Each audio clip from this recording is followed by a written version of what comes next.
Kumusta, Becky? Mabuti. Oh, Becky! Sino hinihintay mo? Jeff, bumalik na ba si Tom? Nakita mo na ba siya? Wala pa ako nakukuha ang balita doon. Dapat ay nakabalik na sila dito. Di ko alam yon. Ha? Jeff, hindi mo ba iniisip sila, ang mga kaibigan mo? Iniisip? Mas tahimik ka sa paralan pag wala si Tom. Tena, Becky, mabuti pa sumabay ka na sa akin pagpasok. Nauna ka na lang, Jeff. Sige. Teka nga pala, baka pumasok ngayon si Tom sa paralan para gulatin ka, Becky. Mahilig maggulat yun eh. Huh? Becky, sandali!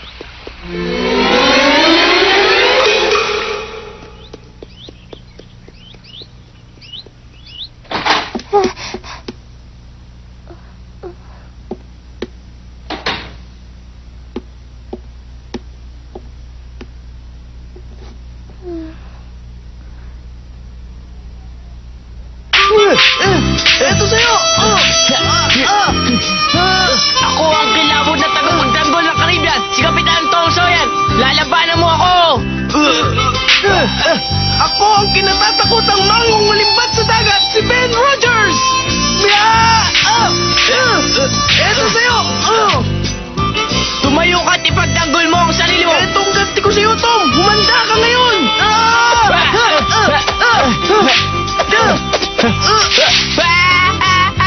Sumuko ka na! Hindi!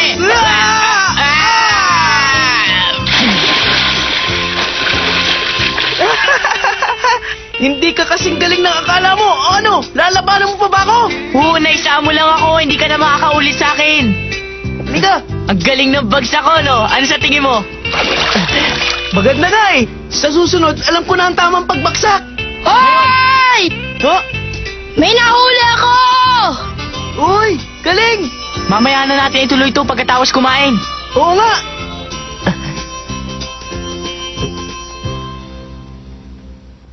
Nahuli ako ngayong umaga dahil kinausap pa ako ng hepe.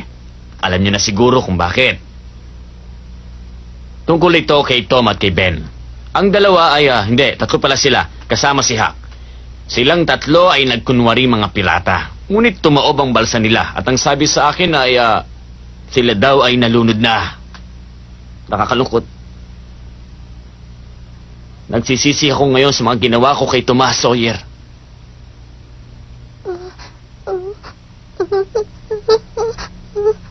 Ginoong Dobbins, magaling pong lumangoy si Tom, hindi po siya malulunod. Naaalala niyo ba ang ulan kahapon, mga bata? At kung inabutan sila ng malakas na ulan na yon sa balsa, ano sa akala niyo mangyayari sa kanila? Ayaw ko rin sanang maniwala. Ngunit sila na ang nagsasabing nalunod yung tatlong bata.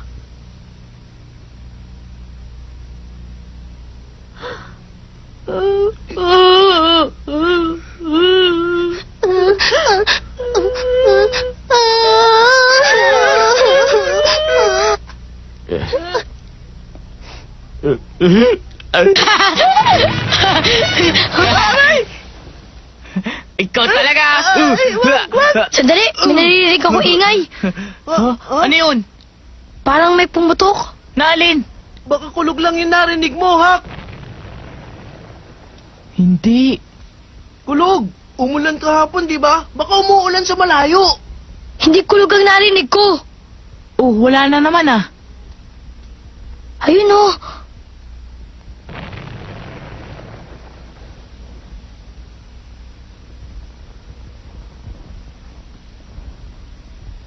Galing sa gawing yun. Tena, tingnan natin. Bilis! Tayo na! Ayun na!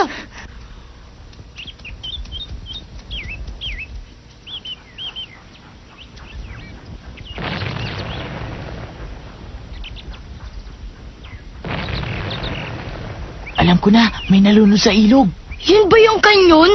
Hindi tunay na bala yun, Tom! Oo nga, natatanda mo ba nung nakaraang taon nang malunod si Bill Turner sa ilog, ganyan ang ginawa nila? Totoo bang lulutang ang katawan pag pumutok ang kanyon, Tom? Hindi ko lang alam. Naglalagay pa sila ng asogi sa loob ng tinapay at nilalagay sa tubig. Yung katawan lulutang sa may tinapay. Bakit kaya ganun? Sino kaya ang nalunod? Sana makapunta ako sa steamship na yun. Oo, ang daming taong sakay nun, oh.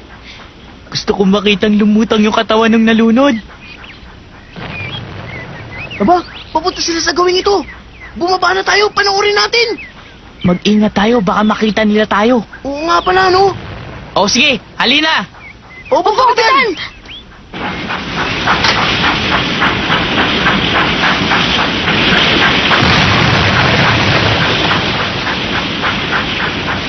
Tignan nyo na mabuti ang ibabaw ng tubig. Dito natagpuan ng isang taon si Bill Turner. Sige na!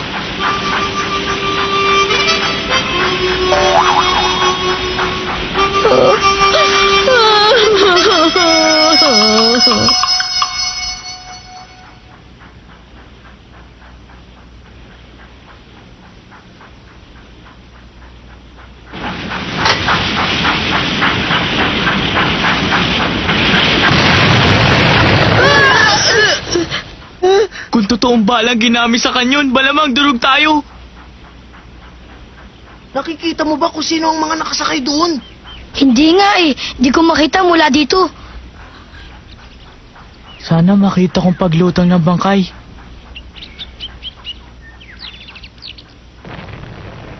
Ha? Hindi nila mahanap ang katawan. Sino kaya ang nalunod? Baka si Mop Father. Alam niyo kasi, nung isang araw, Alam ko na! Tama ka, Hak! alam mo na kung sino? Ha? Alam ko na ang nalunod! Ben, alam ko na kung sino, Ben! Sino? Sino ba, Tom? Eh di tayo! Ano? Namatay na tayo! Ano? Kailan ba tayo namatay, Tom? Ikaw talaga, akala nila patay na tayong tatlo! Ah, ganun ba? Ha? Naku, ganun pala yun. Ganun nga! Di ang galing, di ba? Lahat sila pinag-uusapan tayo? Lahat ng tao sa bayan, pag-uusapan tayo. Oo, tama. Pag-uusapan nila sina Tom Sawyer, Huck Finn at Ben Rogers. Sigurado ko. Oo nga, mga bayani tayo ngayon. Oo, mga bayani tayo ngayon. Ganon? Aba, hindi ba sama yun?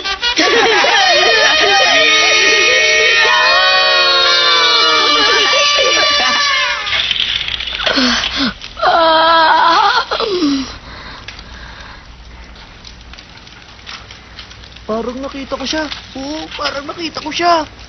Sino? Nung medyo lumapit sa atin yung steamship, parang nakita ko ang tatay ko na nakasakay doon. Kitang-kita ko siya. Ang layo no para makita mong itay mo, no? Pati ang Tia Polly mo, naroon din siguro. Hindi ko alam. Siguradong nandun siya. Huwag na natin pag-usapan ng tiya Poli ko. Umalis na nga ako sa amin, alam mo ba? Alam ko, bakit? Ayaw mo bang malaman ang sinasabi nila tungkol sa atin? Ayaw mo ba yon? Ha, Tom? Siyempre, gusto. Hindi natin malalaman kung hindi tayo uuwi. Alam ko, gusto mo na umuwi. Naduduwag ka na naman.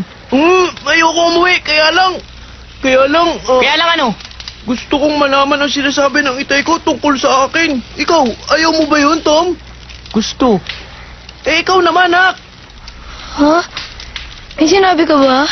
Ang sabi ko, ayaw mo bang malaman kung ano ang iniisip ng mga tao sa'yo? Sa akin? Hindi naman ako gusto ng mga tao sa St. Petersburg. Matutuwa pa nga sila sa akin kapag wala na ako. Di naman ganun, wag mong isipin yun. Hindi ba, Tom? Hindi nga ganun. Ben, ano sa palagay nyo kung bumalik kaya ako sa bayan natin para tignan ang nangyayari doon? Anong gusto mong sabihin? Ha? Ano? Titingnan ko lang ang lagay ng itay mo, Ben, at ang tiya Poli ko. Sasama ba kayo? Sasama ako sa'yo, Tom. Ako rin, Tom. Di sinasabi nyo tatlo na tayong babalik sa bayan natin, ganun ba? Alam ko na. Kayong dalawa, sundin nyo ako. Ako lang mag-isa ang aalis. Naintindihan nyo? Sinabi mo eh, di ayos lang. Kaya lang, paano ka makakarating doon?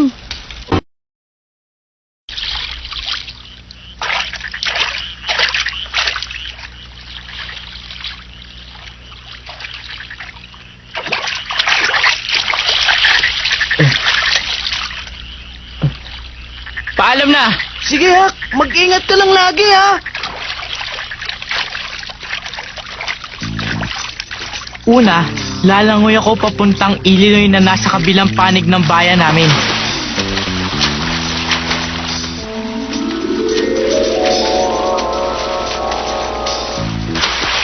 Malakas ang agos pero 250 metro lang hanggang doon. At mababaw lang ang tubig dito. Kaya mula dito, maaari ko pang lakarin.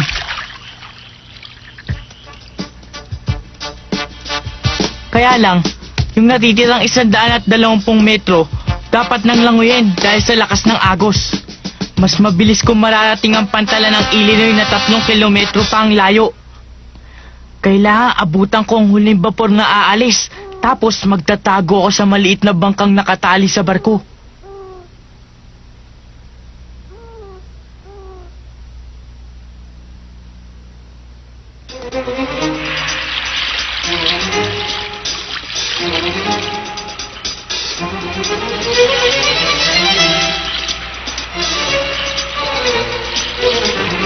Hoy, Turek! Malapit na ang oras! Teka, sandali. Si Ginoong Goodley gusto rin makatawid. Nagpapahintay siya. Sandali na lang. Hindi tayo maaaring maghintay ng matagal, ano ba? Andito na siya. Dalihan niyo lang mo, dali. At alis na tayo. Sige na ho, dali. Handa na! Paandarin na ang makina!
Wala yatang tao ah.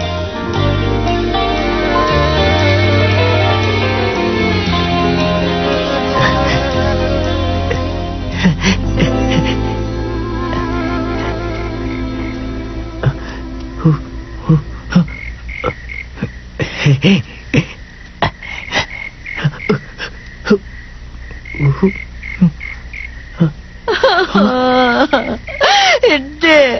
Kaya hindi nakita ang katawan ni Tom dahil buhay pa siya. Tama! At si Ben ay kasama ni Tom. May hinala akong ang dalawa'y buhay pa at babalik dito. Sana nga gano'n na nangyari. Ngunit nagpadala na rin ako ng telegrama sa lahat ng bayan sa paligid ng ilog. Pero hanggang sa ngayon ay wala pa rin balita tungkol sa mga bata. Pero baka... Maaari ding may dumating pa magandang balita. Huwag kayong mag-alala.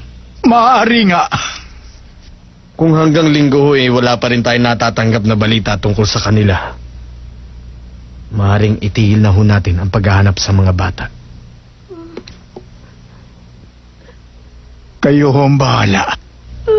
Di salim ko na po ang libing nila. Ganon na, Mary. Oh, Tom! Tom!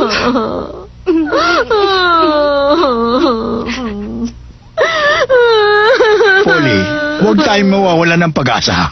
Salamat sa inyo. O siya, tutuloy na ho muna ako. Sabay na tayo, Salamat sa Hepe. pagparito ninyo. O sige, Mary. Magandang gabi. Tutuloy na kami. Dapat hindi ko siya masyadong pinagagalitan. Dapat hindi ko siya laging pinarurusahan. Kung iisipin mo, mabait na bata naman si Tom talaga. Aywan ko nga ba kung bakit nagkaganon? Oo nga po, inay eh. Ang swerte niya, lahat na lang puro magaganda ang sinasabi. Ngayong wala na siya. Sid, pumanik na kayong dalawa, Mary. Susunod na rin ako. Sige po, inay. Magandang gabi po. Mary, may tatanong ako. Mabait nga ba si Tom? Oo, Sid. Mabait nga siyang bata. Bakit para ako nadadaya pag naririnig ko yun? Matulog ka na, Sid. Sige, Mary.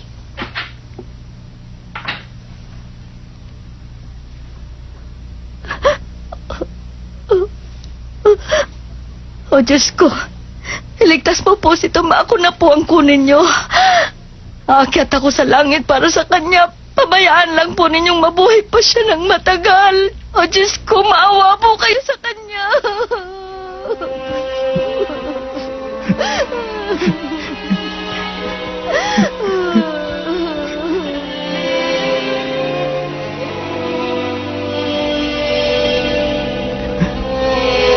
Kuya Polly.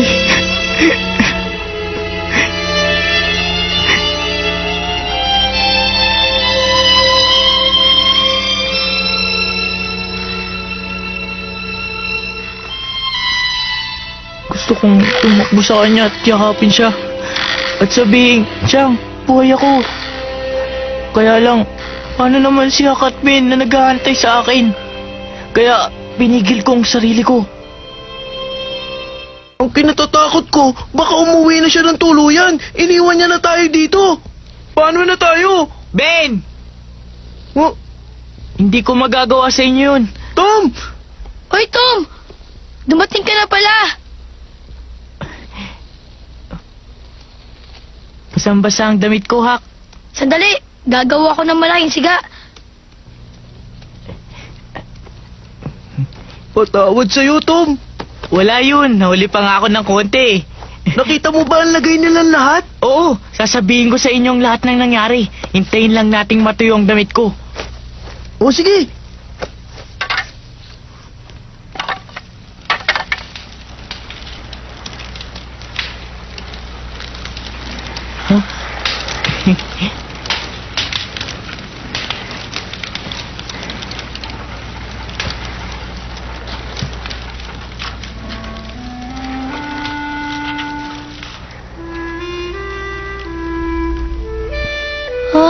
Tignan nyo! Sumisikat na ang araw!